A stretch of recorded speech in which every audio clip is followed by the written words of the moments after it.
conferencia de este momento se titula Tradiciones agrícolas del vino y la cueva en Valdelimbre y su comarca. Nos va a hablar don Rafael González Prieto. Rafael González es un hombre que surge del campo. Es un hombre que estudia primero magisterio en León, hace la licenciatura en Historia, Geografía e Historia exactamente, en la Universidad de Valencia, hace el doctorado, y hace el doctorado precisamente sobre nuestra tierra.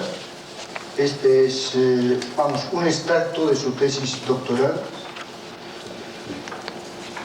Obtiene el premio precisamente de tesis doctorales sobre el campo y las ciencias del espíritu de la institución Fray Bernardino de Sahagún, y hace la friolera de 20 años, por lo menos, cuando realmente no se estudiaban estas cosas porque se veían con cierto desprecio y como algo que no tenía realmente importancia, porque parecía que la historia de nuestros pueblos andaba a otras alturas. Rafa para los amigos, pues tuvo la valentía de presentar la tesis sobre estos aspectos. Y tuvo un eco realmente impresionante. Rafael es un hombre inquieto, es un hombre que se ha dedicado a muchas actividades. Actualmente está en la Universidad de Valencia. Es un hombre que ha trabajado mucho con la juventud, y es un hombre que no se ha olvidado de su tierra, no se ha olvidado de León, viene con mucha frecuencia, y nosotros creímos ya desde hace un año que era un hombre valioso para tenerlo presente en este congreso. Y nos desplazamos a Valencia expresamente para hablar con él, y él aceptó, sin lugar a duda, y luego nos hemos mantenido relaciones telefónicas para que todo fuera por buena línea y pudiera deleitarnos, como estoy seguro, porque lo van a ver rápidamente, cómo nos va a encandilar con su saber sobre todo esto y con su amor por León. Nada más. Espero que pases aquí unos días entre nosotros, que participes, porque es un hombre también muy polémico y le gusta el debate. Así que, Rafael, bienvenido y gracias por venir. Buenas tardes. Gracias a Inocencio por esto. Somos amigos de hace muchos años. La verdad es que estoy contento de estar aquí, por supuesto, porque estoy en mi tierra y vengo a hablar de mi tierra. A veces los que estamos fuera, lógicamente, lo apreciamos más. Decía Inocencio que efectivamente hace 20 años. El problema del tema del estudio que me encontré era la lejanía. He hablado esta mañana con un compañero, con el centro esta mañana, la escasez de medios que teníamos para investigar, los problemas que tenía. Simplemente, lo hablaba hace un rato con un compañero, las filmaciones, me acuerdo yo con mi Super 8, tenía que ir por los pueblos filmando. Parece una bobada. Los que teníamos Super 8 y los somos amantes del cine, de aquella ya, ¿quién tuviera hace 20 años unas cámaras de vídeo como hay ahora, para poder grabar, recoger, fotografiar, como hacíamos, grabar las canciones que luego veremos? Pero la distancia, que son 700 kilómetros, no cabe duda, me hubiese gustado el ritmo que marcaba la vida. Porque la verdad es que yo, a veces, yo traigo material, lo veremos, yo me planteaba, y esta mañana digo, ¿a quién voy a hablar? Visto, yo sé que por las caras que veo y por la edad, seguro que la mayoría de ustedes, por la edad, pues saben tanto quizá como yo de estas cosas. La verdad es que a lo mejor yo sirvo para recordar, porque son de mi edad, algunos mayores, y lógicamente creo que si esto es muy interesante, esta verdadera historia. Yo a veces cuando hablamos de la historia, estamos acostumbrados a la historia de los reyes, ¿verdad? La verdadera historia de los hombres, de los pueblos, es esta. Desde que se nace hasta que se muere, en aquellos pueblos, en aquellas ciudades, cómo se comía, cómo se bebía, cómo se disfrutaba de la vida, cómo se cantaba, cómo se rezaba. Eso era realmente la verdadera historia, porque la historia, ¿qué es? Si no la vida. La respuesta o la cultura, tendríamos que entrar esta materia mía, que es la historia de la cultura, que es esa respuesta desde que las personas en el medio, esta mañana se discutía el determinismo, efectivamente. Yo ayer cuando salí de Valencia, antes de desayunar me pegué, soy muy deportista, un baño en la piscina. Cuando llegué anoche a casa, mi madre vive todavía en Valdevimbre, había frío y llovía. Yo a veces pienso que hace frío, pero no me lo creo, hasta que llego. Cogí y metí la americana todavía. Es decir, yo creo que si lo interesante, y yo creo que en pocos años, yo tuve la suerte, creo, de empezar hace 20 años, porque ahora es ya más difícil recoger esas cosas. Si yo hablase a personas de 20 años, a 30 años, o de 30 para abajo, pues a lo mejor todo lo que iba a decir le sonaba a chino, como se dice ahora, ¿no? O como esta mañana, le sonaba a romanos. Y realmente lo que voy a decir, para algunos nuevo, pero para la mayoría creo, es recordar cosas que muchos hemos vivido. Imagino que algunos de ustedes, efectivamente, son de esta zona. Hay cosas que creo que se parecen, pero realmente había una cosa muy interesante. Estábamos cerca, pero creo que estábamos lejos. Astorga, por ejemplo, la malatería de Valdevimbre, sabéis que es la zona entre el Esla, entre la Astura y el Páramo, es una zona intermedia, ni es vega, ni es páramo, es unos valles, ya sabéis que hay ahí Valdevimbre, Villamañán, esa zona de esos pueblos. El Esla era una verdadera frontera. Los pueblos que están al otro lado del río no se podía cruzar apenas. Me parece que hay un puente en Valencia-Don Juan, ahora han hecho uno por Villalobar, me parece que cruza. Y hasta cerca de León, la estación de... una estación anterior había, me parece que hay de tren, que hay un puente de Palanquinos, porque efectivamente a veces llevaban con los bueyes el vino de Valdevimbre a Palanquinos, no había ningún puente. Aquellos pueblos sonaban a chino, a lejos. Es decir, realmente, si hay una cosa interesante era que cada zona, cada pequeña comarca diferenciaba unos de otros porque realmente se vivía dentro de esa zona, como lo mismo que Astorga, la malatería, ¿no? Se vivía y había cosas en común, pero había cosas distintas. Hoy día se habla en los pueblos de Valencia, donde estoy yo, igual que en los pueblos de la provincia de León y Galicia, de lo que sale por televisión, y del Rey León y de todo. Se habla del mismo tema, se habla prácticamente de la misma manera. Antes había vocabulario propio. Las casas hacían, ¿verdad?, de cosas según donde fuese. En Valdevimbre, pues lógicamente, cuando Inocencio me dijo el título, pues lógicamente venir a hablar de la zona Valdevimbre, no hablar del vino. Valdevimbre está impregnado por lo que era la vid, por el resultado de la vid, el viñedo, efectivamente. Y los sarmientos aparecen en sus paredes, los bardales, y las mujeres iban a recoger la vid y se quemaba con la vid y todo iba alrededor. Y se lavaba muchas cosas, en la bodega todo con vino. Ahora hay poco vino, ¿verdad? El vino tenía valor, pero había tanto vino que en la bodega todo se hacía que se lavaba con el vino.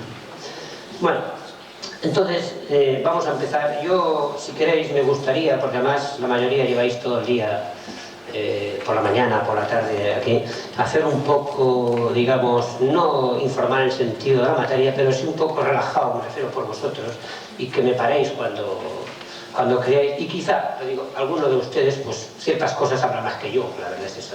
Yo sí que he estado años dedicado a ir al trabajo de campo, a recoger, a apuntar, a escuchar, a grabar, ¿no? Pero quizá algunos por la edad pues lo han vivido todavía más que yo en ese aspecto. O sea, me gustaría que alguno pueda aportar. Y después, si os parece, bueno, las láminas que tenéis por ahí, yo traía algún material, no sabía con él, pues son gráficos, dibujos que quizá pues para ustedes, por supuesto, a lo mejor vale más para los chicos más jóvenes, pues son cosas con los nombres que para olvidar. Y después vemos unas diapositivas sobre lo mismo, las bodegas, los cestos, los arados, los yugos, quizá, y ya que no tenemos un museo, pues la imagen nos permite un poco reflejar, recrear un poco esto de que estamos hablando. También tiene unas películas, me hubiese gustado, pero en fin, otro día, otra vez podremos hablar.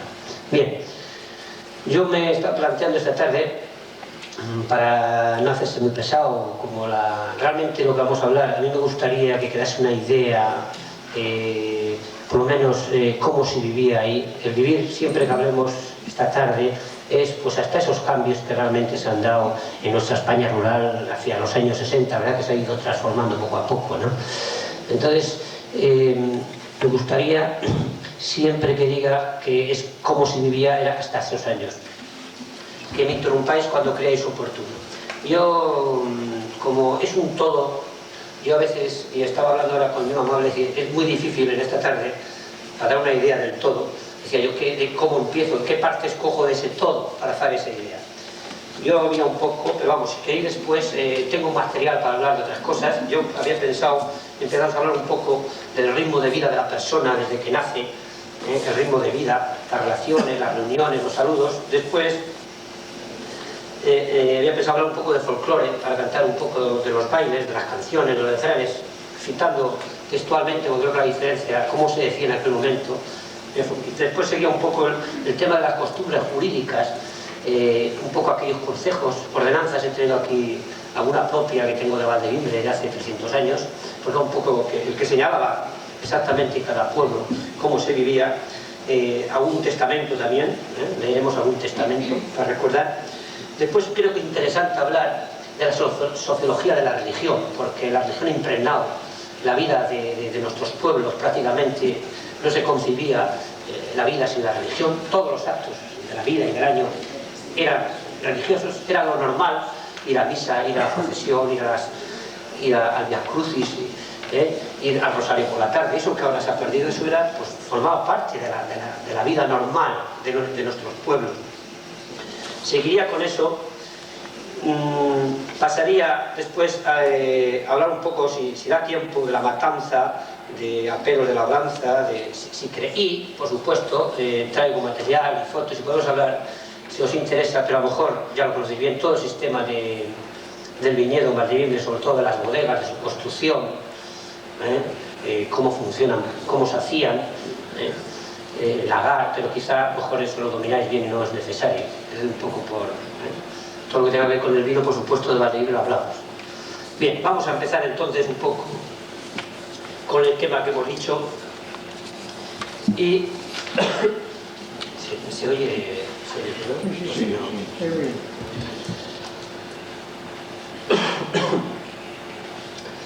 el ritmo social, el ritmo de la persona dentro de este mundo social, en esta zona de Valdevimbre, el contacto que tiene el hombre con la naturaleza, en este caso era con el valle. Esto fue lo que determinaba, lógicamente, determinó el ritmo cósmico, lo podemos llamar. Todo estaba marcado por el sol, por el reloj, era el calendario, era el sol.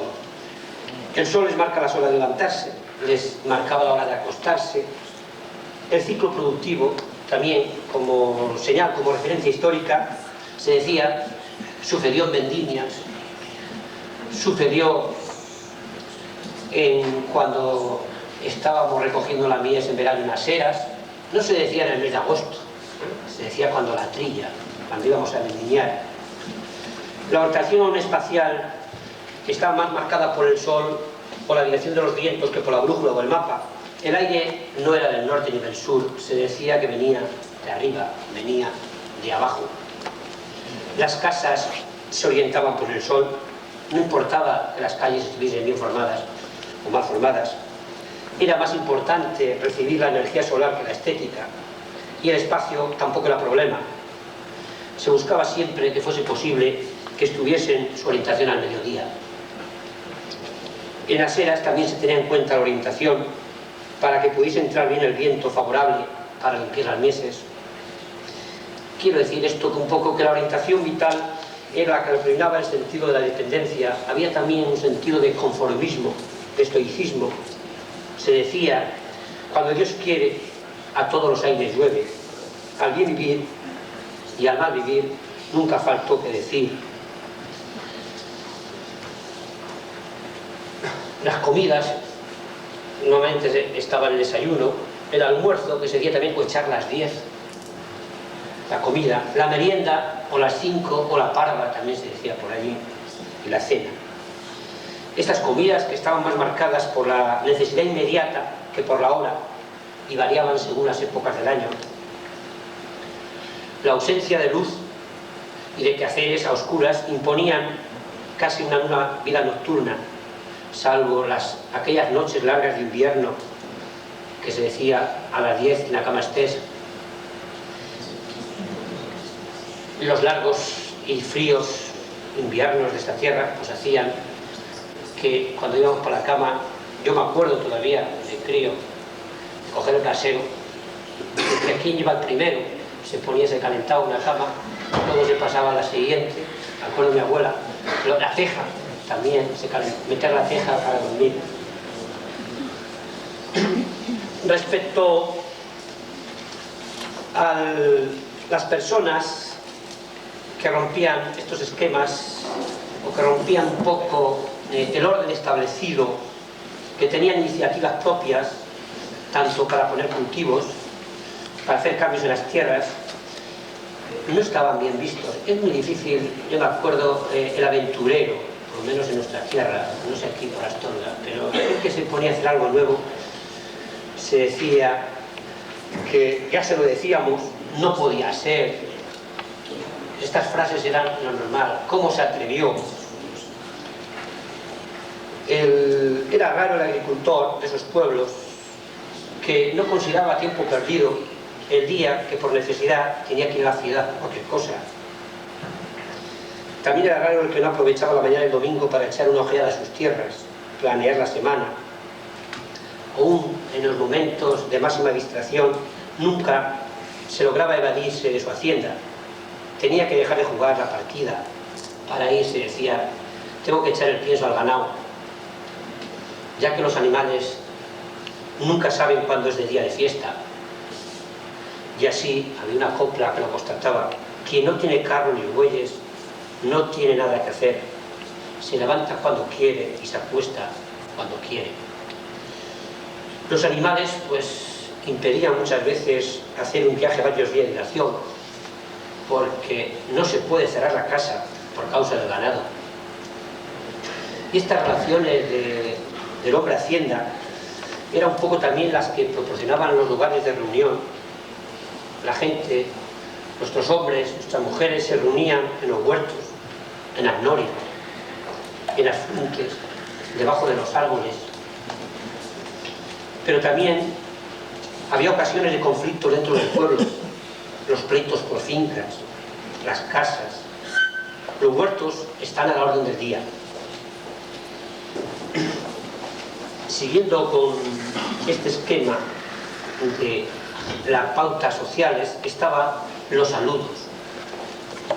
El saludo era, y sigue siendo lógicamente, un síntoma de familiaridad y amistad.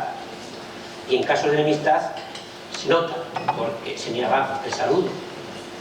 Por la mañana, lo primero que hacían los hijos al levantarse era ir a donde estaban los padres y decirles: buenos días, ¿descansó bien? Bien, ¿y tú? Bien, gracias a Dios. La gente, cuando se encontraba por las mañanas en la calle, se saludaba cariñosamente: buenos días tenga usted, ¿descansó usted bien? El buenas tardes suele hacerse sin añadiduras fijas, aunque como los demás saludos solía ir acompañado de una más o menos breve conversación. Este saludo se solía hacer hasta la hora de oscurecer. A partir de esta hora se hace el saludo de la noche: buenas noches, o más o menos a secas. Y si es la última vez que se van a ver ese día, se decía: hasta mañana, que descanse bien. Y se contestaba: si Dios quiere, igualmente. Claro, esto, ¿verdad?, hoy día es raro oírlo por ahí. Oírlo por ahí. Los saludos a los forasteros o desconocidos no eran menos atentos, aunque se hacían normalmente pues, de una manera más cohibida, con menos familiaridad. Las palabras de saludo a forasteros salían acompañadas de un apretón de manos entre parientes y amigos íntimos que hacía mucho tiempo que no se veían. El saludo se acompaña de abrazos y muy raramente se besaban las personas de distintos sexos. La verdad es que no era tierra de muchas o de mucho prodigar las expresiones eufóricas de afecto, sin que eso sea falta de cariño. Creo que, no sé, por aquí también, somos cariñosos, pero no, digamos, de rozamiento de cuerpos. Somos un poco cohibidos, por lo menos, en nuestra zona. Siguiendo con pautas de estas sociales que nos marcaban, una cosa interesante dentro de la sociedad también era el tema de las campanas. Hoy todavía estando yo en el hotel oía campanas aquí en Astorga. La verdad es que las 2 o 3 horas que he estado por allí, por el centro, me daba una sensación de sosiego, de tranquilidad. Quizá que viene uno de zonas muy movidas, con mucha gente, con mucha, y me recordaba, y hoy las campanas, esos toques convencionales muy importantes en la vida social de estos pueblos, porque realmente era un medio de comunicación. Todavía aún es eficaz. Este verano, estando yo por la zona de Vallembre, me dijeron que habían visto, que habían tocado fuego. Y todos rápidamente cogieron los calderos, ¿verdad? Y se fueron a la Fuente Virtudes. Había ahí unos ramajes de una era que se habían ido. Todavía la campana, la gente mayor, que tocan a fuego, que tocan a fuego. Esta categoría de las comunicaciones que transmitía y que entraba sobre todo de lleno en la órbita de la inmediatez vital de quien las oía, estaba en el campo, ¿verdad? Tocan a muerto, se decía. Tocan a muerto un niño, ¿verdad? Lo decíamos por el toque de campanas. Los diversos sonidos de las campanas representaban realmente un verdadero alfabeto, conocido y oído por todos. Será fulano que murió, decía. Vamos a rezar un Padre Nuestro por su eterno descanso. Se dejaba los bueyes de las vacas, se paraba y se rezaba el Padre Nuestro.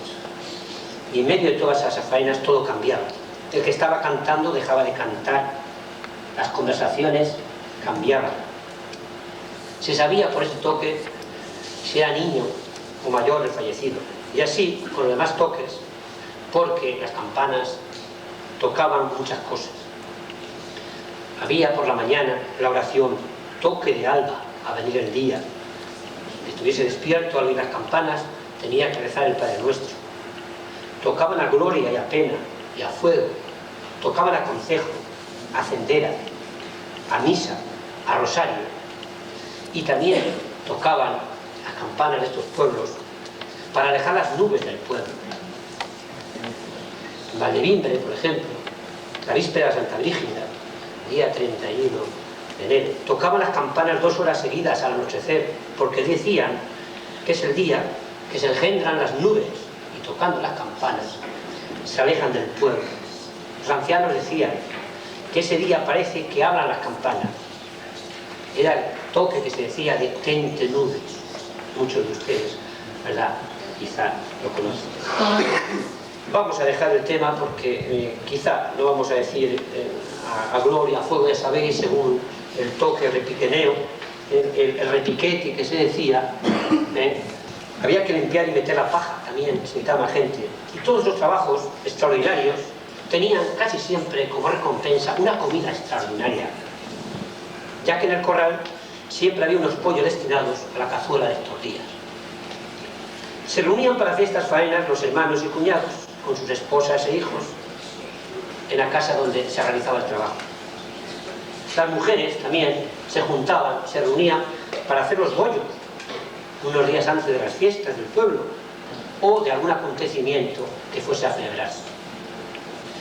En las largas noches de invierno se reunían a la luz del candil para bailar, y es que estando juntos, ciertos trabajos que se podían hacer en casa aisladamente se hacían más llevaderos, y mientras se aprovechaban para hablar de todo lo que ocurría en el pueblo, se cantaba, se contaban cuentos, tradiciones, se daban consejos a los más jóvenes. Eran verdaderamente unas escuelas de la vida. ¿Dónde eran esos lugares, esos espacios, esos centros de reunión? Normalmente estaban localizados, geográficamente combinados con localizaciones cronológicas, el sábado, el domingo. La iglesia, el templo, es sin duda alguna el centro de reunión más característico de estos pueblos.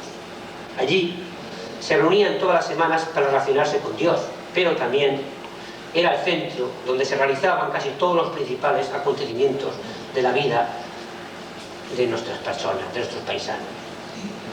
Allí se celebraba el bautizo, allí la boda, allí el entierro. Es el mejor sitio donde las mujeres podían lucir sus galas también. Los vestidos nuevos se estrenaban en la misa mayor del domingo, el día de Pascua, el día de fiesta. Hasta hace como unos años, hombres y mujeres estaban separados dentro del templo. Los hombres estaban en el coro y debajo de él, y las mujeres en el resto. No sé si aquí todavía... Todavía algunas cosas de estas, tenéis que lo saber, hay cosas de estas que en algunos sitios, ¿verdad?, se prolongan. Es decir, cuando hablo un poco, en algunos sitios todavía se continúa alguna cosa de estas. En otros se han roto los esquemas, ¿verdad? Llega el hombre y la mujer y van juntos, ¿no?, con los hijos a misa. En Astorga no sé si todavía los hombres para un lado y las mujeres para... Los pueblos sí, en Astorga no. Los pueblos sí. En el atrio de la iglesia se reunía anualmente el concejo a la salida de misa dominical. Allí se tomaban decisiones. Se subastaba lo que hubiera que subastar. Era el lugar donde a la misma hora se reunía todo el pueblo semana tras semana. No había otro sitio. Los lavaderos, qué importantes eran los lavaderos. No había lavadores, los lavaderos. Todos estos pueblos del valle tienen su lavadero. En la villa de Valdelibre había 3. Uno arriba, otro en el centro y otro con lo que se decía allá abajo, en el barrio de abajo. El lavadero era, y es triste, ha dejado de ser, un extraordinario centro de reunión de las mujeres. Jóvenes y menos jóvenes se reunían, llevando cada una su buen fardo de ropa para lavar, y también llevaban un fardo de noticias que soltar. Y no dedicamos los lunes.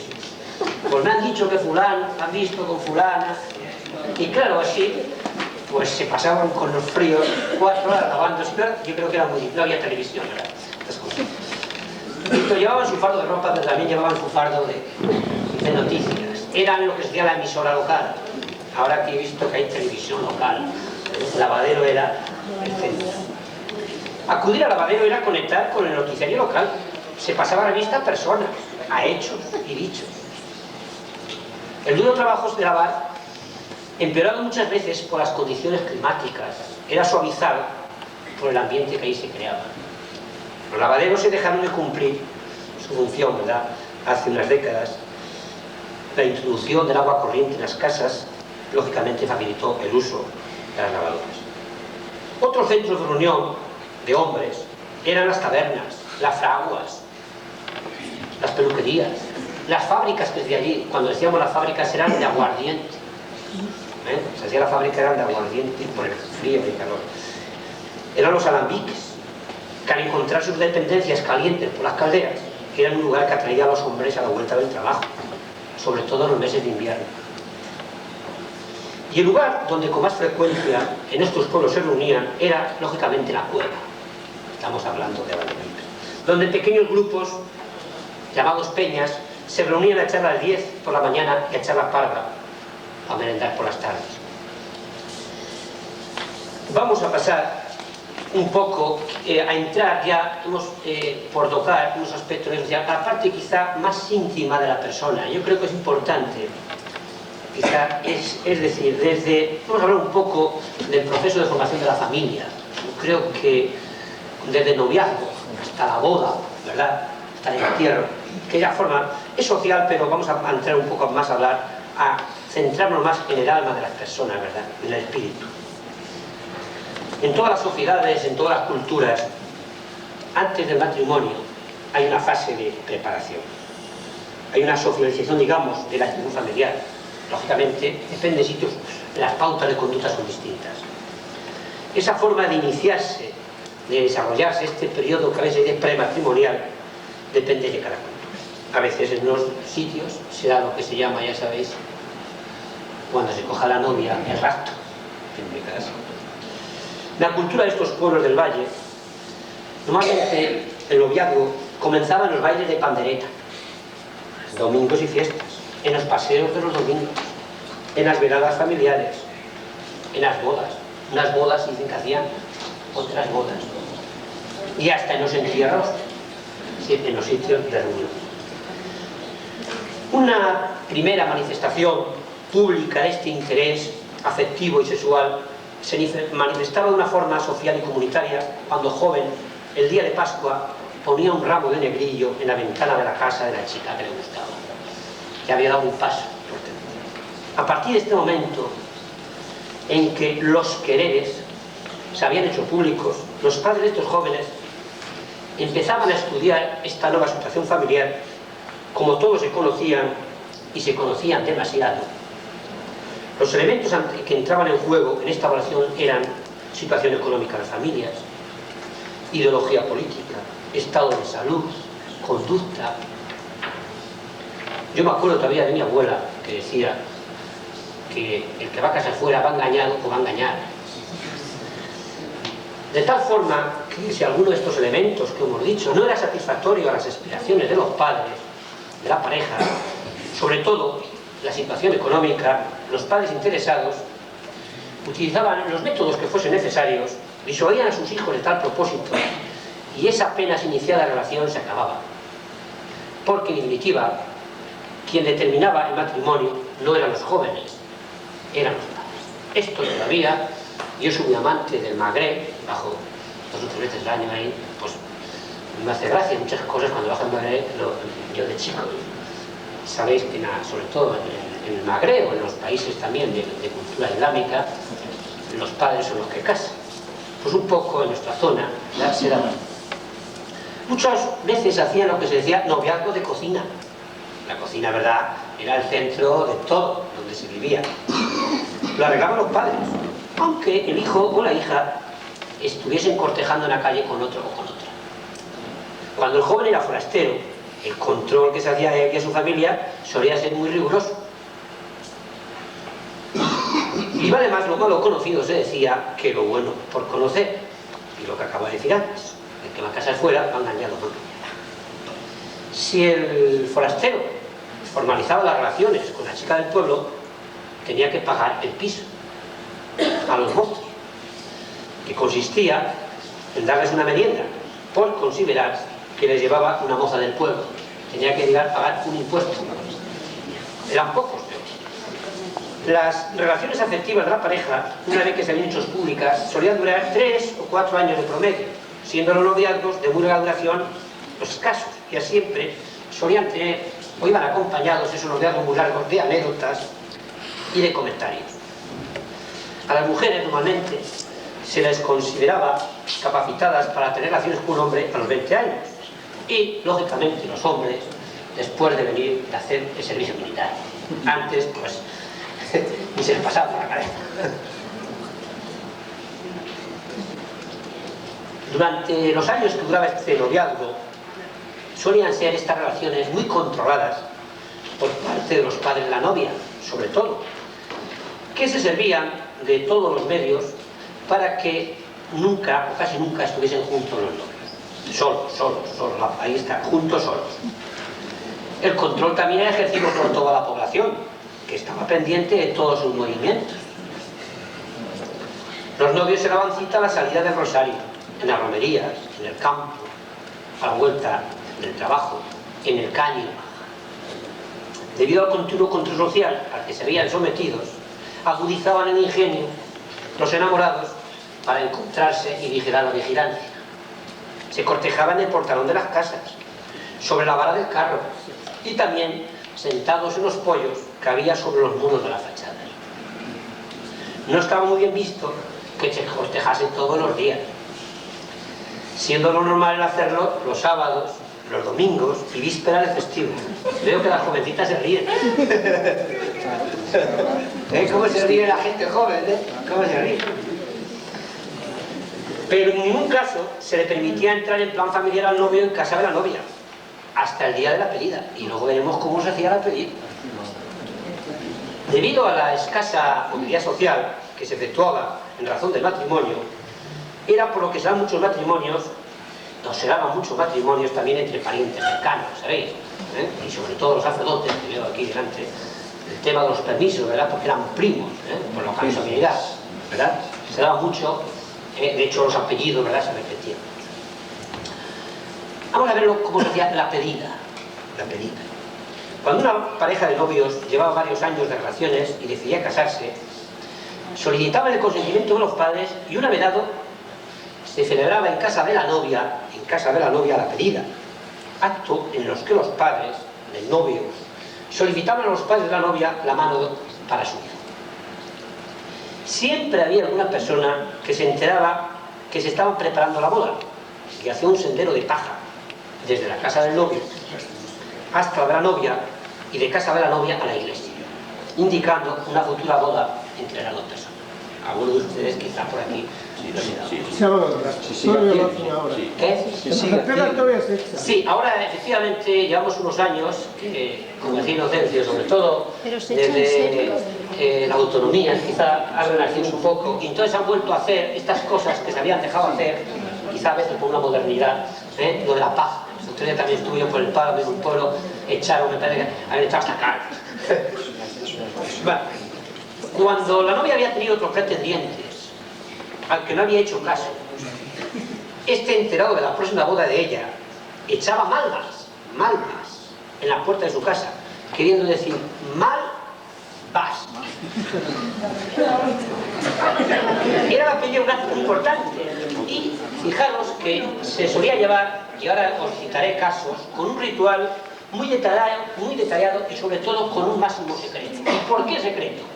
Porque a lo mejor no se llegaba a puerto, como se suele decir, al final. Por eso convenía hacerlo en secreto, porque si no se llegaba a un acuerdo entre los padres. El novio, acompañado de sus padres, acudía a casa de la novia, casi siempre de noche, en secreto, y a veces utilizando las puertas traseras de la vivienda, para no ser visto por los vecinos. Siempre había alguna por la ventana. Esta clandestinidad, con que se llevaba, acabó la pedida, tenía su explicación en el significado que tenía ese acto. La pedida era un auténtico trato. Se decía hacer los tratos. Entre dos familias, la de la novia y a la hija, y a cambio exigía un precio, una dote, y la del novio, que intentaba hacerse con la joven y en contrapartida tenía que pagar el precio exigido. Se decía hacer los tratos o donas también, las dos palabras, tratos o donas. El miedo a que saliesen rivales y deshiciese la boda, pues no llegar a un acuerdo imponía ciertos signos, ya que no en todas las ocasiones esta era sencilla, esta determinación, ya que algunas veces, a veces por pequeñas diferencias, se originaba un rompimiento definitivo y daba lugar a que no se celebrara el matrimonio, a pesar de que los novios se quisiesen. Las pautas de conducta que acompañaban el acto de pedida estaban muy estructuradas. Se comenzaba con la merienda o cena, preparada normalmente por la madre de la novia y la novia, y servida a la mesa por la propia novia, para demostrar sus dotes de cocinera y dama de casa. Una vez tomados los postres, se pasaba a concretar la dote por parte del padre del novio a la novia, y era aquí el momento culminante y donde se decidía la boda. En Valdevimbre se discutía la dote y el novio era el primer interesado en que la dote que recibiera la novia fuese lo mejor posible, porque también él iba a salir beneficiado. Yo tengo aquí algún ejemplo, hubo aquí un licenciado en Derecho que trabajó mucho, alguno quizá habéis leído de él cosas, don Elías López Morán, que trabajó el derecho coutuminario en la economía popular en la provincia de León, tiene un libro por ahí, y el mismo don Elías dice, pues, con respecto a la zona este de Valdevimbre, dice que según manifestaciones de un vecino de Valdevimbre, dice a principios del siglo, en este pueblo y en los comarcanos, al hacer los tratos, da el padre del novio a la novia una viña con 125 cepas, a que llama cuarta, en usufructo vitalicio. El día que la mujer falleciese, el barcellar vuelve al donante o a sus herederos. Pensar que se lo va a novia, pero si falleciese, quedase viudo, volvía otra vez a la parte de la familia del novio o a sus herederos. Según las exigencias de la costumbre, el padre del novio ha de dar también a la novia la ropa de vistas, es decir, la que ha de usar el día de la boda. Tanto, en esa zona la tenemos secada, ya veremos que normalmente era una viña la dote, y también el vestido de la novia de ese día, o lo que se llamaba la ropa de vista de la boda. Algunas veces el resultado de los tratos era muy distinto a lo que se había pretendido. Intervenían otros elementos aparte de la viña. Voy a citar simplemente dos casos que me relataron a mí hace unos 20 años y que van a reafirmar lo que acabamos de decir. Unos padres piden la mano de la hija a un señor y éste le contesta que tiene otra hija mayor y que si quieren les da la hija mayor, que la hija pequeña no se puede casar estando soltera su hermana mayor. Concluyendo el contrato en la realización de la boda entre la hija mayor y el novio de la pequeña. Eso nos da idea, porque claro, una cosa es el amor y otra cosa son los tratos. Otro ejemplo de estos que me contaron. En otra pedida, la condición que ponen los padres de la novia a los del novio es que ellos tienen un hijo soltero. Y si quieren que su hija se case con su hijo, esa condición, que la hermana del novio se case también con el hermano de la novia. Porque también tengo yo un hijo soltero, tú tienes una hija, si quieres. Y entonces se casaban los dos hermanos. Y si no, no hay trato. ¿Cómo que me vienes a pedir a mí una hija? Pero piensa que tú tienes otra hija y yo tengo otro hijo. Casamos a los dos, y se firman los tratos. De esta forma, arreglan el problema de los dos hijos, aplicando la ley de la compensación uno por otro. Claro está que esta forma de proceder pues no armonizaba mucho con los sentimientos delicados que son propios de aquellos casos, pero el hecho es que esto ocurría y ha ocurrido hasta hace realmente pocos años. Las razones más fuertes eran, lógicamente, el tipo económico-social. Lógicamente, yo pienso que ahora nos hace a veces reír, pero en la vida, ¿verdad?, es muy dura. Entonces, los padres, ¿verdad?, no pensaban solo en el amor, había otras cosas más fuertes, se decía. Otro relato de cómo se arregló una boda, que quizá es más simpático, dice que se había estropeado una boda por no haber llegado a un acuerdo con la dote. Dice, el domingo posterior al día de la pedida, la novia, cuando se trasladaba a la iglesia para oír a la Santa Misa, al ver al novio soltó la saya y el novio le dijo, alza que arrastras. A lo que la novia le contestó, compra que vendo. Y él contestó, vendes muy caro. Ella, vuelve que ya barató el paño.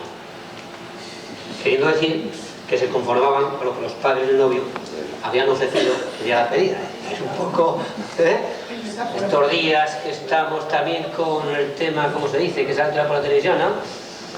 ¿Cómo se decía ahí en la televisión? Si era, ¿qué? ¿Una palabra del diccionario? ¿Qué? ¿No? Estamos al día. Lo mismo, ¿no? Si llegamos a un acuerdo, ¿verdad? Tú me das y yo te doy. Pues un poco lo mismo. Vete ahora que ya se conforman mis padres. Ahora todo el paño, ¿verdad? Le dijo. Ahora, de una manera de decir que ahora volviese que se arreglaba el traje. Bien. Otras veces el mismo novio era el que le interesaba, se ponía de acuerdo con el padre de la novia para conseguir una viña mejor. Tú dile a tu padre que si no me da una viña, aquella viña que nos interesa tan grande, que no hay. El novio también le interesaba que su padre soltase. Si se llegaba a un acuerdo, se hacía los contratos, se ponían los papeles, se procedía a fijar la fecha de la boda, los invitados, gastos que se pensaba realizar, etc. Se hablaba del traje del novio, del traje de la novia, si era comprado por los padres del novio, y la novia solía regalar al novio la camisa y los calcetines. En algún pueblo, por ejemplo, allí cerca de Valdeviembre, en Bilbaños, que sonará, también le compraba la ropa interior. Y en Valdeviembre, por ejemplo, era muy característico los gemelos. Los gemelos también se lo compraban. Después de concretar todos estos puntos de contrato, el padre del novio tomaba la palabra y como podía, pero siempre con dignidad, se dirigía a sus futuros consuegros, pronunciaba un discurso en el que terminaba diciendo que después de lo tratado y convenido, le pedía a la hija para su hijo. La contestación que aquel le daba era larga y difusa, pero al final terminaba con esta frase: si ella es gustante, decía a la vez que la pregunta. Y era entonces cuando la muchacha, ruborosa, colorada, en medio de la expectación general, mientras la madre se limpiaba las lágrimas, respondía con sencillez de un modo categórico: padre, si soy gustosa. A partir de este momento, la pareja quedaba comprometida y las dos familias se comenzaban a considerar como una misma familia. Si alguna vez, después de la pedida, el novio dejaba a la novia, o esta él, tal hecho era considerado como una de las mayores ofensas que una familia podía hacer a otra. Esto ocurría poco frecuente, pocas veces. Y cuando sucedía, solía a veces intervenir un intermediario, una persona entre las dos familias que intentaba arreglar, volver otra vez. Era generalmente un amigo de ambas partes, y esa misión trataba de arreglar desavenencias antes de que éstas fuesen conocidas en el pueblo, antes que el escándalo saliese a luz pública. Si el intermediario no arreglaba la boda, se creaban amistades que a veces no se borraban en muchas generaciones. Pues llegaba la boda, una vez que se había concertado la fecha del día de la pedida, solía celebrarse el tercer sábado a partir de la pedida. El tercer sábado a partir de la pedida era la boda. 3 domingos de relaciones, se decía, y el sábado siguiente escucharles, excepto en los casos en que la novia se encontraba embarazada y sería una sola velación, primera y última, se decía. Esto los sacerdotes, ¿verdad? Muchas veces. Primera velación, segunda velación, y cuando corría la prisa, primera y última. Y la boda se celebraba el sábado siguiente. Las velaciones se solían leer los 3 domingos procedentes de la boda. Solían ir siempre acompañadas de una pequeña celebración, ir a desgustar licores a casa del novio, los amigos del novio, de la novia. La primera velación se celebraba invitando a toda la mocidad del pueblo a tomar copas y dulces a la salida de misa, en casa de los padres de la novia. Ese mismo día, en casa de la novia, comían el novio y sus padres, asistiendo al final de ella los amigos de la familia para tomar juntos las copas y los dulces. En la semana entre la primera y la segunda velación se iba a sacar la ropa, a comprar las donas, que consistía en que el novio compraba a la novia el traje con pañuelo de cuello, pañuelo de la cabeza y en algunos casos el aderezo, pendientes, alfileres de oro. Solo en algunos casos, esto sería cuando eran ricos, el aderezo. El segundo domingo de velaciones se celebraba en casa del novio, a donde acudía la novia, a la comida, y al final de la cual estaban invitados los familiares y amigos de la familia del novio. Era este domingo el día en que los novios, al anochecer, pasaban por las casas de los familiares y amigos que deseaban invitar a la boda, para comunicarles de palabra su invitación. Como veis, todo venía en unos ciclos del tiempo y unos espacios. El tercer domingo de velaciones se reunían los padres de los novios para concretar los últimos preparativos.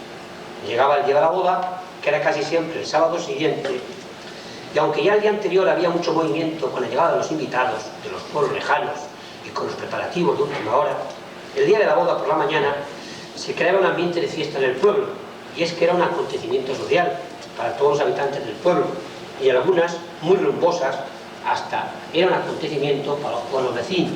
Aquellas bodas se hacían rumbosas, que hacían mucha fiesta. El tamborilero se dejaba oír ya muy de mañana, y los mozos invitados disparaban cohetes al aire, indicando al novio que había llegado la hora de ir a buscar a la novia a casa para llevarla a la iglesia.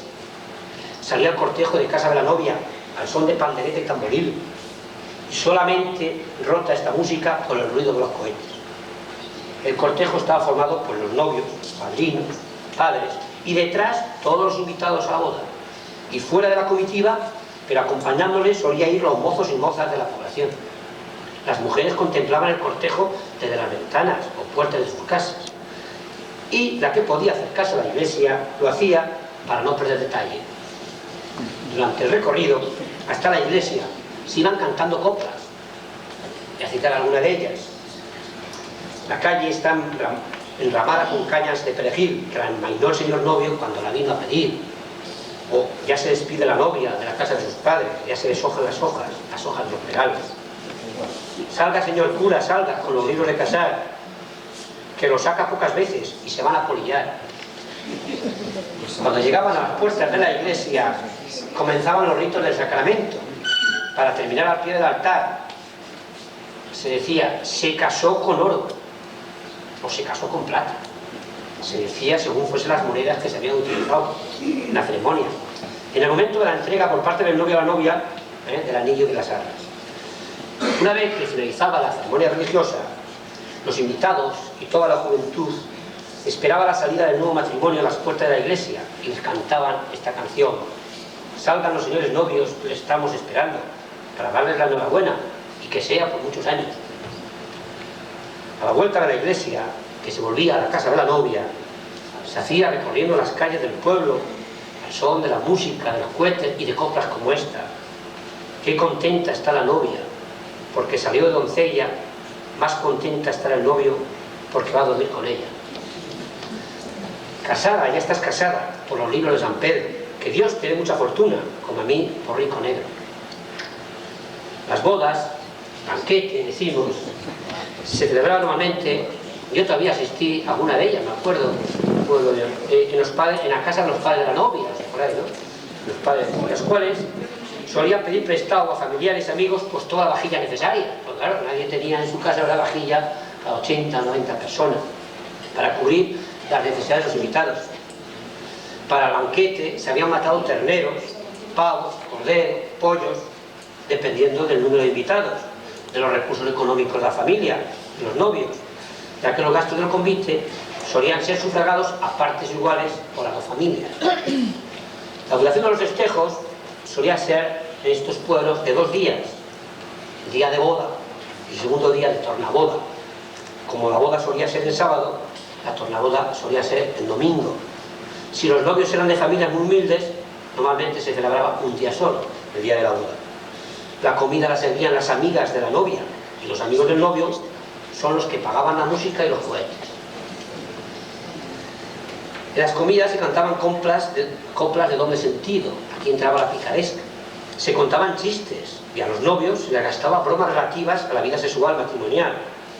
Por la noche, terminado el baile, los jóvenes tenían costumbre de hacer pagar al novio los derechos, con todos los mozos del pueblo tenían sobre la novia, que consistía normalmente en que el novio invitase a los mozos a dulces o a chocolate.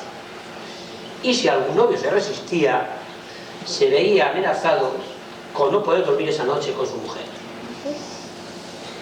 Algunos hasta los han atado con caldero y cadena, ¿verdad? Y no les dejan. Si no pagas el chocolate, esta noche no duermes con tu mujer. Bueno, no. Incluso, a veces, después de haber invitado a los mozos a dulces o a chocolate, era frecuente hacer bromas pesadas, siempre intentando, lógicamente, romper o obstaculizar el encuentro entre ellos. De esta forma, era como finalizaba con estas bromas el primer día de boda. El día de toda la boda comenzaba con una misa, solía ser a veces cuando faltaba, cuando había fallecido, ¿verdad?, los padres o la madre de los novios, se hacían en su memoria. Había bailes antes y después de la comida, delante de la casa de la novia, y cuando las inclemencias del tiempo no permitían, solía bailarse normalmente los portalones, aquellos portalones de las casas. Cuando la boda era entre personas de muy diferente edad, o uno de los novios era viudo, se les daba lo que se decía la cencerrada. La cencerrada, ¿verdad?, comenzaba en la víspera de las amonestaciones, en las cuales los mozos recorrían el pueblo tocando cencerros y cuernos. Y el día de la boda, a la salida de la ceremonia, vestidos de modo grotesco, subían a los nuevos contrayentes a un carro, tirado por asnos cubiertos de andrajos y llenos de esquilas, y les llevaban dando un recorrido por el pueblo hasta su casa. Quizá algunos de ustedes, por aquí no sé si se daba por la margatería, por nuestra zona, sí, está algún pueblo, ¿verdad? Sí, era cuando eran, era. Normalmente habría Carlos Baroza, ya habló del tema de las famosas enterradas, ¿verdad? Decía, bueno, eran costumbres, siempre se dijo, no aprobadas por la Iglesia, en fin, ni por la autoridad civil, pero había una serie de pautas, ¿verdad?, que ciertos días se rompían la norma, ¿verdad?, se rompía la norma y se consentía. Bueno, en las primeras horas de la mañana, después de celebrar las bodas, se solía levantar el marido y, sin cuidarse para nada de las necesidades de la casa de su padre político, se encaminaba a su padre a continuar los trabajos suspendidos. Yo me acuerdo cuando hice ya mi tesis de licenciatura, que comentaba un poco por el tema que ocurrió hasta hace unas décadas, yo no sé si por aquí, pero allí, una vez que había contraído el matrimonio, normalmente el marido seguía viviendo en casa de sus padres. Lo que hacía era ir por la noche a dormir con la novia, a casa de los padres de la novia. No sé si esto, eso por ahí yo lo he visto todavía. Lo digo un poco porque llamó la atención, me acuerdo yo cuando lo presentaba como una cosa, ¿verdad? Eso se dio mucho en realidad. Era normal. El marido iba a dormir con la mujer, que era su mujer, y volvía a su casa, es decir, a casa, a seguir trabajando como el día anterior. A continuar los trabajos como si estuviese soltero. En casa de su padre, y para su padre trabajaba, allí comía, allí pedía lo que necesitaba inmediatamente, y la única diferencia era que había cambiado de lecho y pasaba la noche con la mujer. La mujer continuaba en casa de sus padres y solía decir que se había casado y que compartía la cama y que había sido algunas veces madre. Esto yo me acuerdo porque a veces el primer hijo se quedaba a vivir en casa de un abuelo, y a lo mejor tenían un segundo hijo que se quedaba a vivir en casa del otro abuelo, hasta que lógicamente tenían ya resuelto el problema, tenían un capital que se decía, unas tierras, una viña, podían hacer en su casa y se trasladaba esa familia que a lo mejor llevaba casada 15 años a vivir a su casa. Muchos, algunos de esos hijos siguieron viviendo siempre en casa de sus abuelos, en aquella, digamos, familia más patriarcal, ¿verdad? En que el abuelo solía ser, ¿verdad?, el dueño de la familia. Bueno, preguntadme si queréis o cosas, aunque repito que muchas de estas cosas quizá por la edad las habéis vivido algunos como por ahí. Este era el tema que quería un poco respecto a la parte social y al proceso de formación de la boda, el noviazgo, la pedida y eso. Después el tema siguiente, por cambiar un poco, cuando os canséis, avisas. Sí. ¿Cómo hacían las casas? ¿Qué costumbres había? ¿Y iba ahorrando los padres? Sí, efectivamente. El problema a veces era muy difícil porque, claro, no, era muy difícil hacer una casa, ¿sabéis? Las casas famosas de tapial, que hemos visto hacer los tapiales. Yo me parece que en uno de los gráficos que tenéis os di un poco lo del tapial, me parece, ¿no? Que tenía por ahí.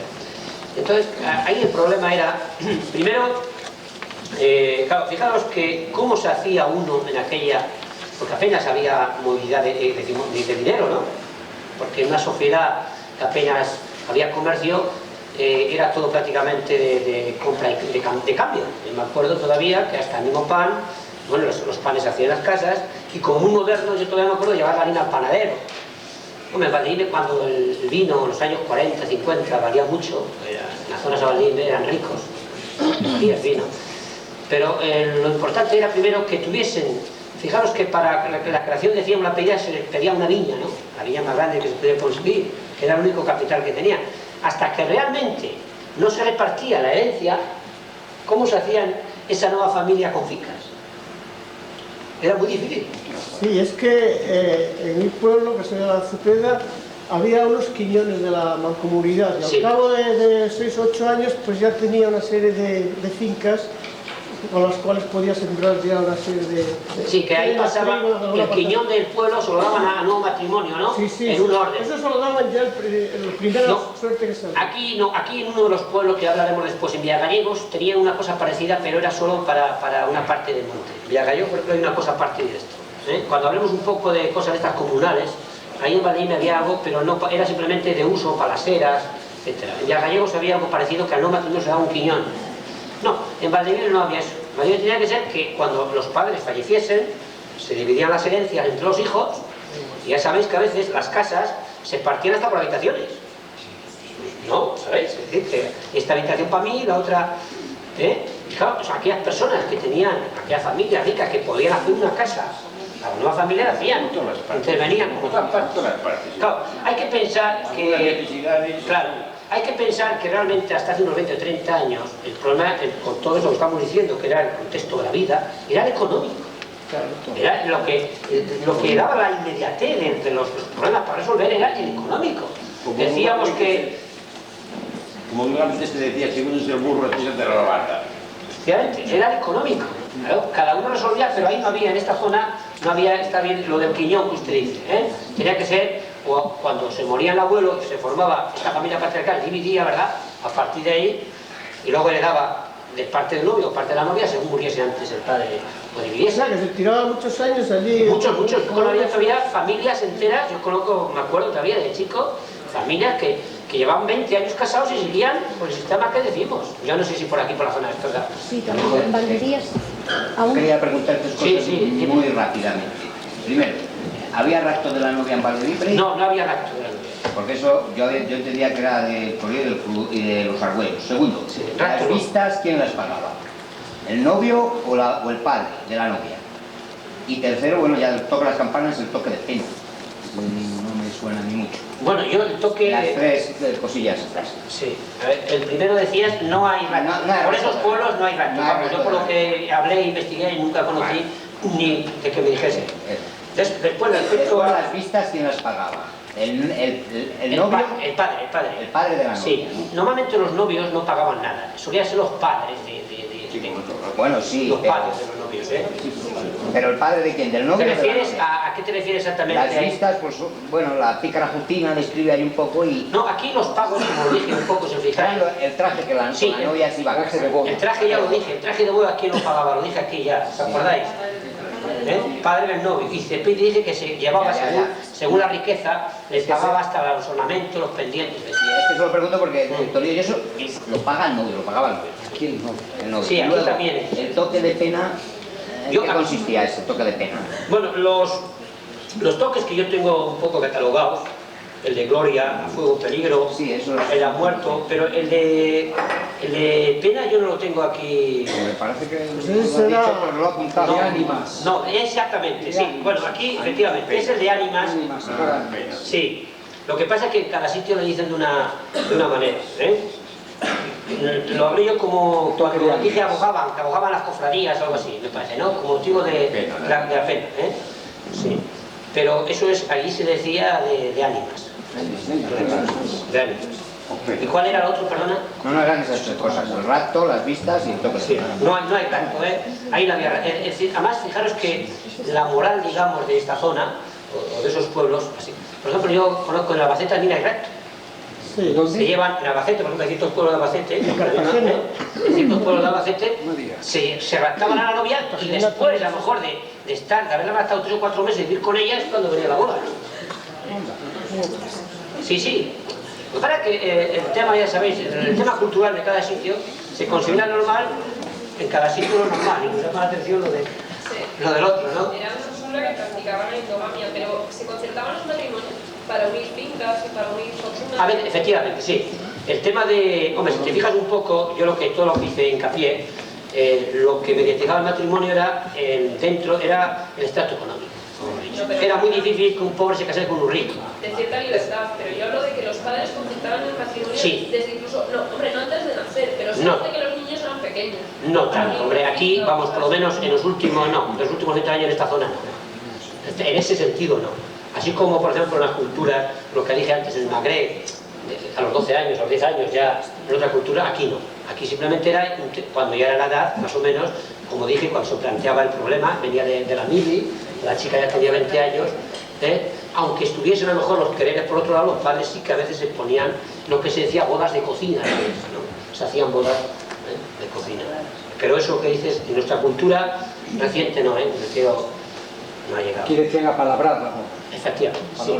Pero siempre había libertades. Sí, hombre, lo que ocurre eran libertades que a veces yo por lo menos he oído, como dije estos casos, lo mismo que dije que un hermano si quieres y tal, no, había mucha presión, realmente ha habido dentro de una libertad, pero era normal, es decir, era muy difícil romper a veces los esquemas, Trato social. por lo menos era muy difícil, era muy difícil, y a veces cuando se intentaba, ¿verdad?, el salirse, yo creo en general, por todos los ritmos, lo mismo que dije antes, el aventurero aquel, somos quizá nuestra tierra un poco en ese aspecto quizá muy conservadores en las formas, en los hechos, en todo, de romper los moldes, no somos propensos en nuestra tierra. Pero siempre se buscaba... ¿Entiendes? Es muy difícil, Sí, romper sí. las pautas de conducta era muy difícil, Pero mire, siempre se buscaba el punto débil Y lo mismo con las terminales.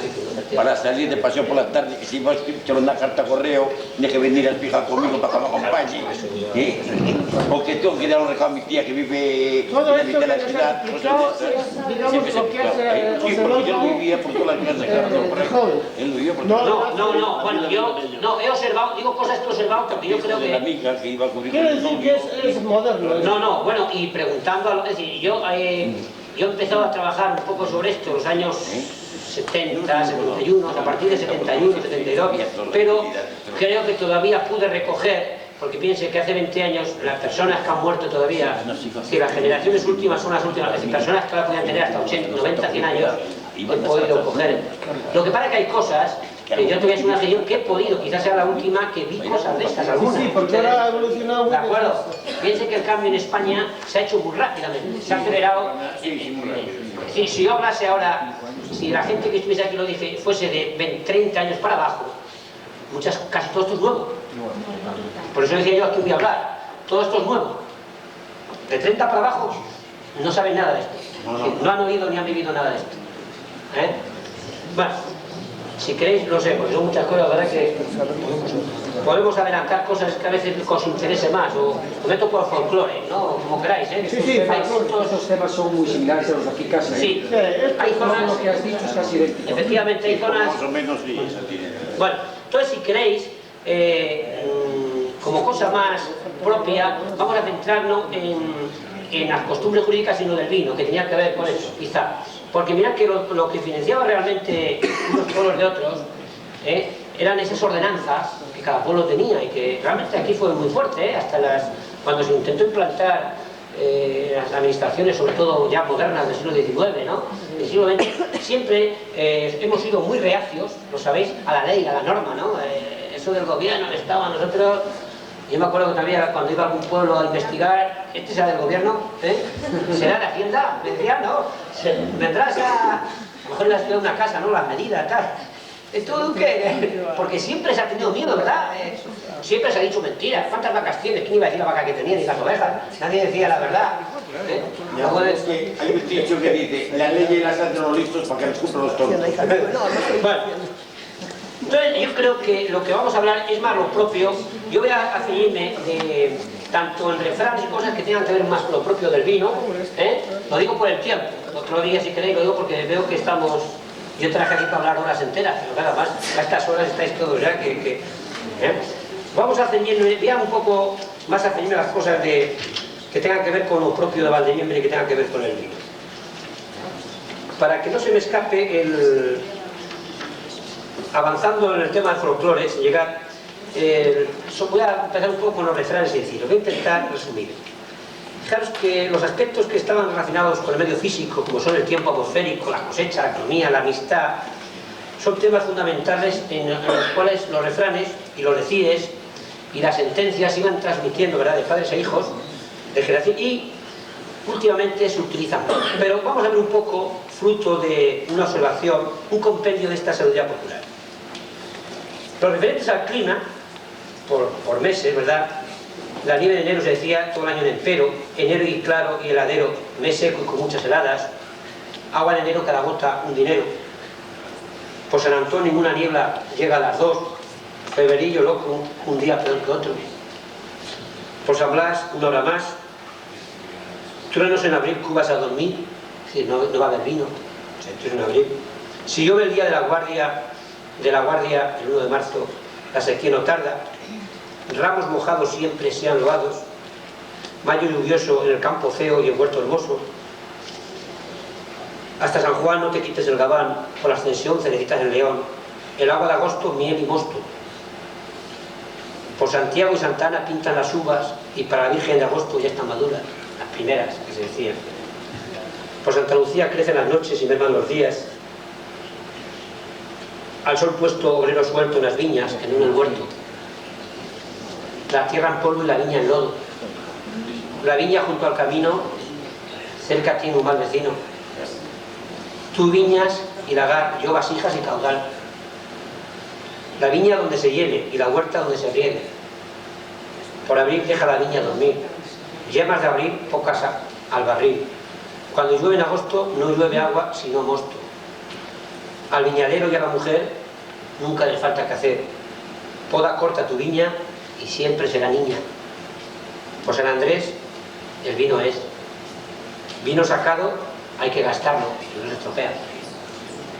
Viño añejo, leche es para el viejo. El vino que es bueno no ha menester pregonero. Un buen mosto sale al rostro. Fiesta sin vino no vale un comino. Una buena gota el camino acorta. Quien buen vino bebe, despacio envejece. Guarda para la vejez, acierto es. Más fácil es ganar que conservar. A la mujer y al aguardiente de repente. No se hace así. ¿El aguardiente cómo se toma? No se hace normalmente, ¿eh? Bueno, la mujer en el sentido de decidirse a declararse, ¿no? Sí, ¿no? Amores queridos han de ser reñidos. Quien con huella es ara, a mear se para. Quien bien aró, bien segó. Ara con niños y recogerás cordillos. En tiempo mojado descansa el arado. Bien, hombre de 7 oficios, maestro de nada, en cosas de estas que hay después.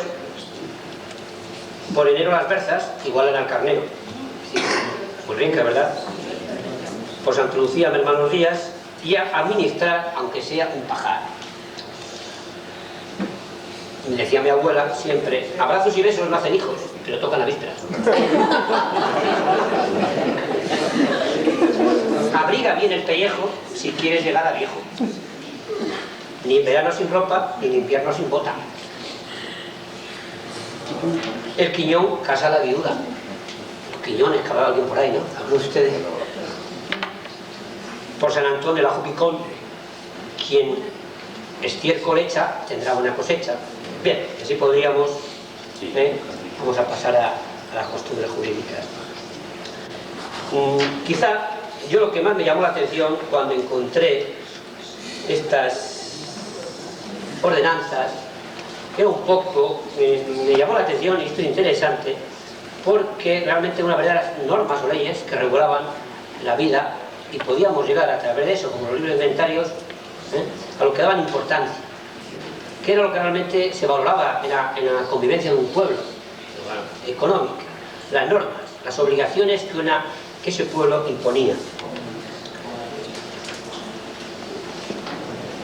Voy a pasar directamente. Estas ordenanzas, que voy a leeros algunos artículos, están aprobadas exactamente en el año 1674 y son ordenanzas del Concejo de la Villa de Valdevimbre y Casas Negrales. Casas Negrales era un pueblo que había dentro de Valdevimbre.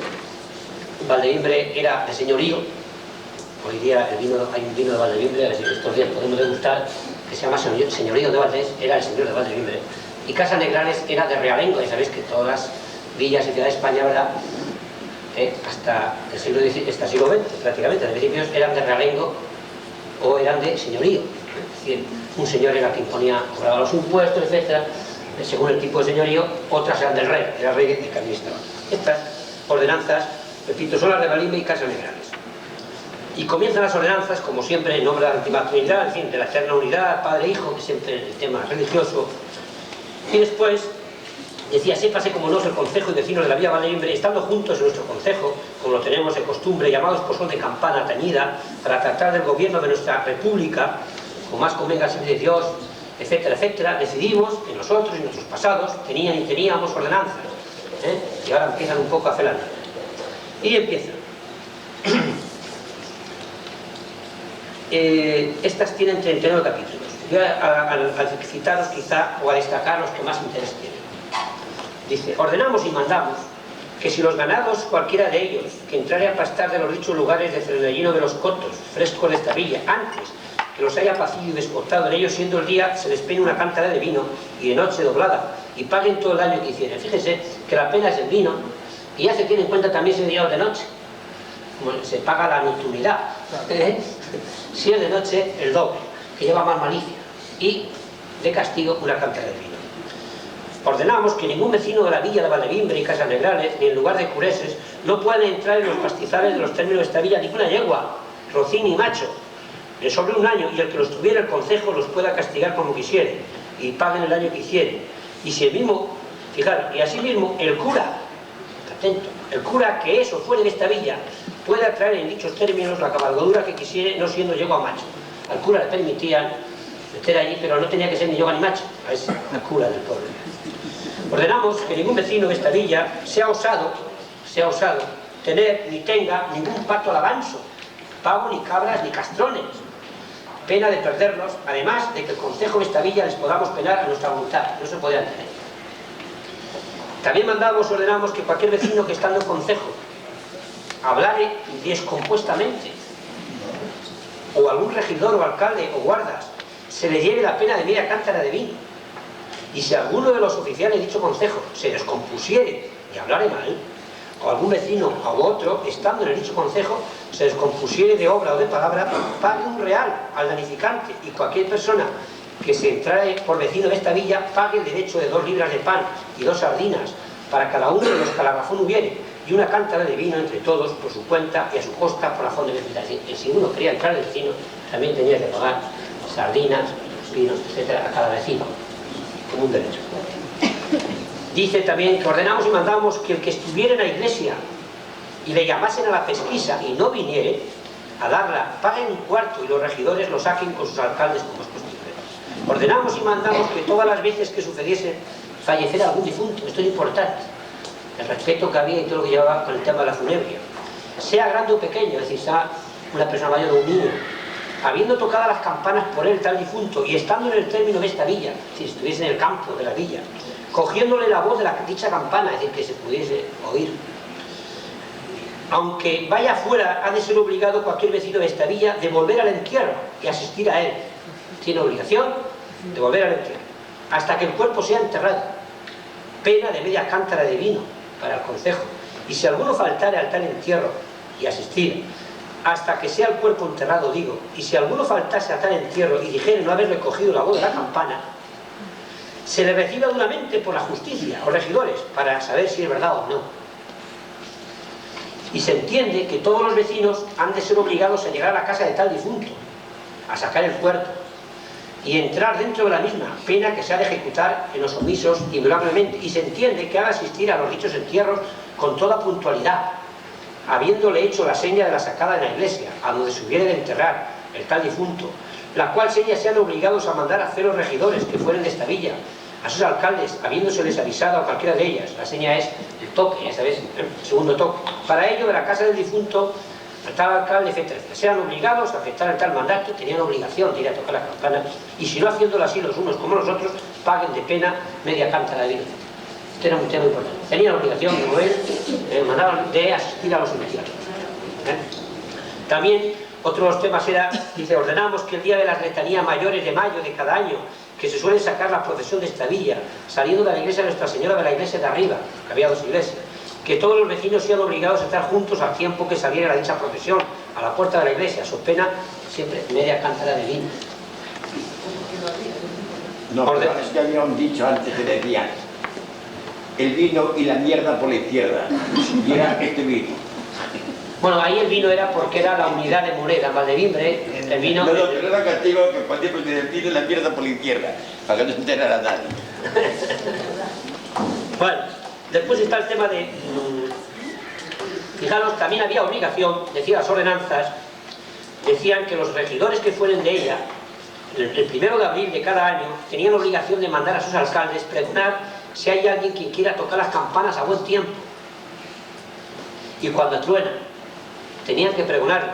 Y ahí han de ser los de la iglesia de Nuestra Señora, las cuales anden en pregón hasta el 1 de mayo, y este día se remate, y no se reciba de allí en adelante puja alguna. Se subastaba también el toque de campanas. Otro artículo decía que mandamos que los dichos regidores sean obligados a hacer y traer el pregón las viñas de los términos de esta villa, el día de San Bernabé de cada año, hasta el día de Santa Marina, que se han de rematar sin admitir otra puja. Santa Marina siempre fue en aquellos pueblos muy importante la influencia de Santa Marina. El pueblo de Santa Marina, también en Valdevimbre, no sé si aquí uno de los las ordenanzas, yo sí lo tengo aquí en este resumen de capítulos, la única excepción que había era si era el día de Santa Marina, por ejemplo, para asistir a los entierros.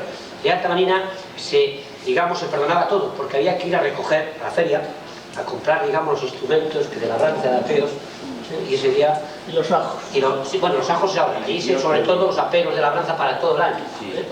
Y entonces ese día era excepcional, no había obligación de ir a los entierros, no había... se perdonaba. En Valdivia, por ejemplo, hay un camino, sí, el camino de Santa Marina, un camino propio de Santa Marina. Otros, así resumiendo el artículo, dice: mandamos que el día del año nuevo de cada año, después de misa mayor, los regidores sean obligados a hacer consejo general para nombrar otros regidores y demás oficiales que convengan para el gobierno de dicho consejo y su república, y los que salieren nombren otros regidores, alcaldes fieles de alcabala y demás oficiales para el año siguiente, y los que así fuesen nombrados los afecten, es decir, so pena de prisión. Es decir, que cada año tenían que robar los cargos del pueblo y había obligación de aceptar, si no, fijaros, so pena de prisión, decían las ordenanzas. Aquí no era medio cántara de vino, ni 2 cántaras de vino, so pena de prisión. Está el tema también un poco de las beceras, famosas beceras del ganado, artículos, dice: ordenamos que la becera del vaquero mayor, desde el día que el concejo acordare que comenzase a guardar desde que se comienza a segar, lo hayan de guardar 3 hombres, según costumbre, salvo si fuese huida a estar a sacar dicha becera de ganado vacuno al salir del sol a la costa de la Cabrera, donde se ha de llevar pena que ha de pagar no cumpliendo los daños por esta causa, etc. Después hay otra serie de cosas, siempre tiene que ver un poco, sobre todo, con los animales y con las tierras que se cogen. Yo no sé cómo vamos de tiempo, yo sé que... ¿De qué fechas son estas ordenanzas? Estas ordenanzas son del siglo XVII. Exactamente, me parece que son del 1674. Tengo los originales. Me parece que son exactamente... Sí, bueno. Sí, del siglo XVII... tengo por aquí... 1674, sí. Esto fue una... Pero sí que es importante, porque no estuvo bien estas ordenanzas, fueron, fíjate, una renovación, no hubo problemas, es decir, fue una apuesta moderna. Había veces problemas, estas ordenanzas no se las emitieron en la audiencia de Valladolid porque no eran, digamos, equitativas con ciertos pueblos. Es decir, por ejemplo, con Ardón es un pueblo, si conocéis, al otro lado de la carretera, a Ardón le metía más mano, si la burra que hacía era de Ardón, en el sitio prohibido le metían, digamos, más caña, más multa, mejor que la de Villagallego. Entonces no se las aprobaron. Siempre entre los pueblos vecinos es que hay ciertos pueblos, Valladolid con Ardón siempre en este sentido ha habido. Entonces, esta fue una puesta a punto, una puesta a punto. Hombre, respecto a una de las cosas interesantes era también quizá ¿qué cosa queréis que toque así más? Hay brindis también, hay brindis ahí sobre el vino, brindis. Si hay de tradición oral, ¿ha recogido algún brindis? No. Hombre, sobre el vino, si queréis hablamos sobre el tema del vino en la bodega, que es un poco... Sobre el tema del vino en la bodega, que lógicamente es lo que más tengo, porque es lo que más hay ahí. Vamos a pasar un poco todo el tema del viñedo, ya sabéis todo el tema de... Bueno, Valdevimbre, resumiendo un poco, quizá para los que no... Fijaros, Valdevimbre es un pueblo de repoblación, siglo IX, siglo IX, de mozárabes. Sabéis que ahí, por ejemplo, está Benazolve cerca, Zolve, Bena, Mariel, todos estos pueblos son de repoblación, de los que vivían abajo en la zona andalusí y vinieron cristianos que vinieron a vivir aquí, San Miguel de Escalada, que es el símbolo del arte mozárabe que era cerca.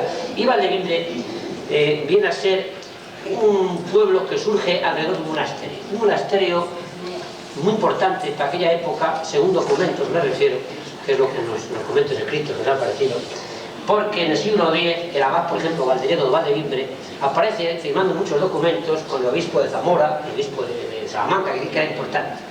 Tenía territorio hasta Vega, de molinos de agua, etc. Y era un monasterio muy importante. Y alrededor de ese monasterio, que eran unos tipos de monasterio que había muchos por esta zona, que se llamaban, eran unos monasterios los cuales se utilizó para repoblar también, eran unos monasterios de producción, hay muchos, podríamos leer aquí, muchos documentos, ¿verdad?, sobre donaciones de viñas, sobre el monasterio. Se llamaba de Santiago y Santa María de Valdevimbre, ese monasterio. Monasterio que cuando vino las famosas reformas del Cluny, ¿sabéis? Entonces por eso aparecieron, porque eran monasterios que vivían monjes y monjas juntos.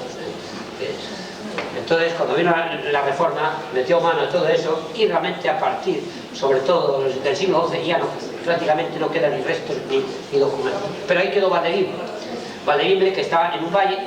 El nombre viene de Valdvimnes, se dice a veces Valle de Mimbres, de una serie de... Es un valle, digamos, muchas fuentes, si alguno lo conoce, hasta el mismo verano está verde, de manantiales, de fuentes. Todavía hay una fuente, quizá el único resto, los que hayan ido ahora con motivo de las cuevas otra vez, que están un poco, los que hayáis ido a merendar, ¿verdad? Las cuevas, si vais por la carretera de León, entrando por la cooperativa, cuando baja, Valdivimbre no se ve hasta que realmente uno llega, es un, digamos, luego veremos alguna diapositiva, si queréis verlo ahora, sabéis que geográficamente todas son bodegas, ¿no? Entonces hay más al mediodía, yo contabilicé, por aquí tengo, no me acuerdo, son unas 147 al mediodía y al norte unas 50 y tantas. Quizás sea el único complejo, mayor complejo de bodegas de la provincia de León, me refiero de cueva bodega, ¿no? Quizás de cuevas me refiero nacilla. Los demás pueblos también tengo por allí, pueblos suelen tener 40, 50, no me acuerdo si Palacio de Fontecha es el que más de aquella zona, después de Valdevimbre. Pero lo digo un poco porque realmente Valdevimbre ya, con su nacimiento, aparece con el vino.